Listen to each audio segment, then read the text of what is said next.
How do you deal with getting older, TikTakers? Even if you're really young, you have probably felt old at some point, especially seeing your little siblings or those in lower grades. For the ones worried about wrinkles and gray hair, we have bad news. In South Korea, you're even older. Forget about the time change or anything like that. We're talking about years of difference. How can this be possible? Well, because they have two ways of counting. The birthday or Western age, the one we all use, and the Korean age, which is the one they use the most.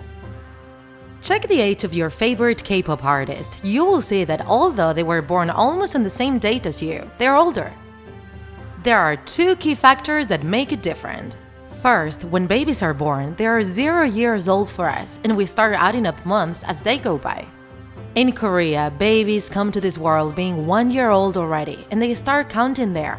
So, to begin with, we're all 1 year older in the Korean age. The other factor is that legally, everybody's birthday is on January 1st. That is, on that day, everyone turns 1 year older, and those born in the same year are always the same age, regardless of the month they were born in.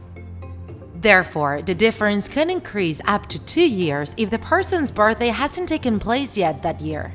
If you were born in the months still to come, you should add 2 years to your actual age. The 1 year old you'd been born with, plus the year older you would have turned on January 1st. This means that a child born on December 31st will be turning 2 years old just a few hours later. Do you get it?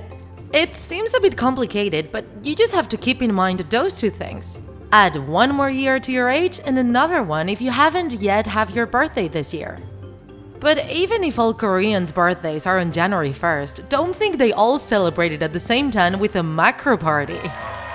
Truth is, they have adopted the habit of doing it on their specific day and month like the rest of us. It's not very clear how this method came about. People say it comes from the Chinese number system, which starts counting at 1 instead of 0. When Western culture began to influence them in the 1960s, Korea introduced the international system, but people continue to use the traditional one. You're probably wondering, how can they prefer it?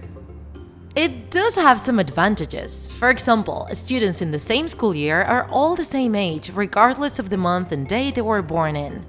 But it also generates a lot of confusion, especially in legal procedures. That's why a bill was recently passed in the National Assembly to make the international method mandatory in all spheres. And you, TikTakers, how old are you in the Korean system? Tell us in the comments, let's see how many of you share the same age.